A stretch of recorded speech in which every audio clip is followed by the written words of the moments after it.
अष्टावक्र गीता 11औं प्रकरण ज्ञानाष्टक कैवल्य प्राप्ति को उपाय। अष्टावक्र उवाच भावाभाव विकारस्य स्वभावादिति निश्चये निर्विकारो गत क्लेशः सुख नैवोपशाम्येति ईश्वरः सर्वनिर्माता नेहान्ये इति निश्चये अंतर्गलित सर्वासः शान्तकोऽपि न सज्जते आपदः सम्पदः काले देवादेवेति निश्चये तृप्तस्वस्थन्द्रियो नित्यं न वाञ्छति न शोचति सुखदुःखे जन्म मृत्यु दैवादेवेति निश्चये साध्यादर्शे निरायासा कुर्वन्नपि न लिप्यते चिन्तया जायते दुःखं नान्यथेहेति निश्चये तया हीन सुखी शान्तः सर्वत्र गलितस्पृह नाहं देहो न मे देहो बोधोऽहमिति निश्चये कैवल्यम् इव सम्प्राप्तो न स्मरत्यकृतं कृतम् आवर्मस्तपर्यन्तम् अहमेवेति निश्चये निर्विकल्पः शुचि शान्त प्राप्त विनिर्वृतः नाश्चर्यमिदं विश्वं न किञ्चिदिति निश्चये निर्वासनस्फूर्तिमात्रो न किञ्चिदिव साम्येति निर्वासनः स्फूर्तिमात्रो न किञ्चिदिव साम्येति। अर्थात् अष्टावक्र अब ज्ञानाष्टक नामक 11औं प्रकरण आरम्भ गर्नुहुन्छ। भाव सृष्टि स्थिति र अभाव प्रलय मृत्यु रूपी विकार स्वाभाविक छ। यो तथ्य निश्चय रूपमा थाहा पाउने व्यक्ति विकार रहित दुःख रहित भएर सुखपूर्वक शान्ति प्राप्त गर्छ। ईश्वर सबैका रचयिता हुन्, अरू कोही होइन। यो कुरा थाहा पाउने मानिसको सम्पूर्ण आन्तरिक इच्छाहरूको नाश हुन्छ। ती शान्त पुरुष सर्वत्र आसक्ति रहित हुन्छन्। सम्पत्ति सुख र विपत्ति दुःख प्रारब्ध अनुसार पूर्वकृत कर्म अनुसार प्राप्ति हुन्छन्। यसरी निश्चय गर्ने व्यक्ति नित्य तृप्त स्वस्थ इन्द्रियहरूबाट युक्त हुन्छ। उसले न कुनै इच्छा गर्छ न कुनै शोक गर्छ। सुख दुःख र जन्म मृत्यु प्रारब्धवश पूर्वकृत कर्म अनुसार रहन्छन्। यसरी निश्चित गर्ने व्यक्ति फलको इच्छा नराख्ने सरलताले कर्म गर्ने भएर पनि त्यसैमा लिप्त हुँदैन। चिन्ताबाटै दुःख उत्पन्न हुन्छ, अन्य कारणबाट हुँदैन। यस्तो दृढ निश्चय भएको व्यक्ति चिन्ता रहित भएर सुखी शान्त र सबै इच्छाहरूबाट मुक्त हुन्छ। न म शरीर हुँ न यो शरीर मेरो हो, म ज्ञान स्वरूप हुँ। यस्तो दृढ निश्चय गर्ने व्यक्ति जीवन मुक्त हुन्छ। तिनले सम्पन्न भइसकेको भूतकाल र गर्दै नगरेको भविष्यको कर्मको स्मरण गर्दैन। बर्मादेखि तीर्णसम्म म आफै हुँ। यस्तो निश्चय गर्ने व्यक्ति निर्विकल्प कामना रहित पवित्र शान्त र प्राप्त अप्राप्तबाट आसक्ति रहित हुन्छन्। अनेक आश्चर्यले परिपूर्ण यो विश्व अस्तित्वहीन छ। यस्तो निश्चय गर्ने व्यक्ति इच्छा रहित र शुद्ध अस्तित्वको हुन पुग्छ। उसले अपार शक्ति प्राप्त गर्छ। व्याख्या यी स्वभावगत भनेको प्रकृतिजन्य हो। कुनै पनि कार्य चेतना सत्ताबाट नभई जड प्रकृतिबाट उत्पन्न हुन्छ, तर त्यसको उत्पत्तिमा चेतनको सम्बन्ध अपेक्षित छ।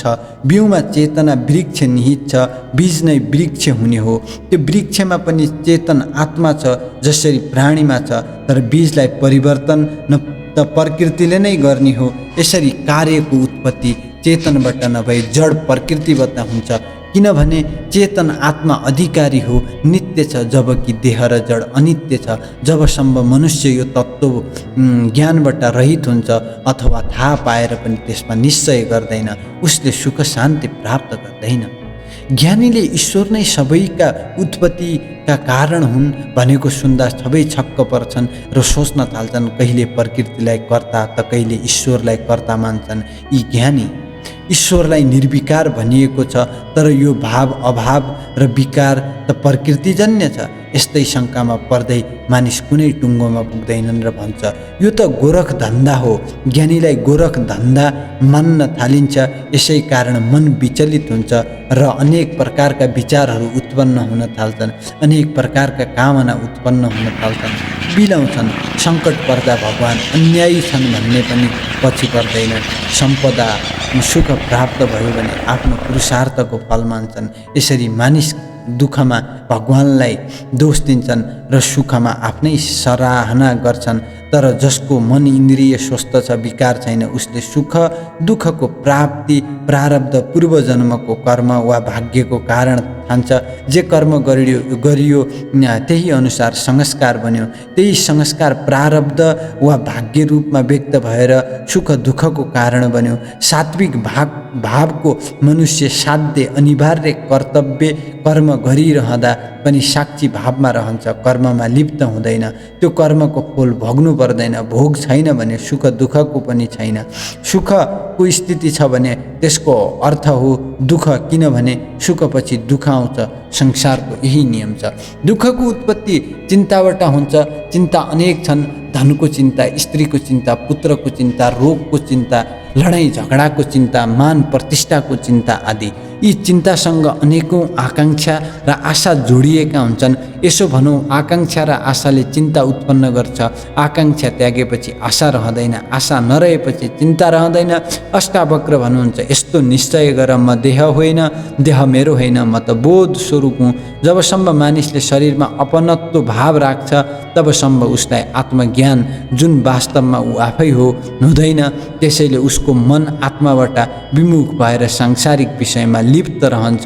यो अवस्था सहारा विहीन हिँड्ने अन्धोको जस्तो हो। आध्यात्मिक क्षेत्रमा सहारा अन्य कोहीबाट प्राप्त हुन सम्भव छैन। आफू स्वयं प्रकाश रूप ज्ञान रूप छौ भने तिमीलाई कसले बाटो देखाउँछ? त्यसैले अष्टावक्र भन्नुहुन्छ, चिन स्वयंलाई। आफूलाई चिनेपछि कसैको सहारा चाहिँदैन।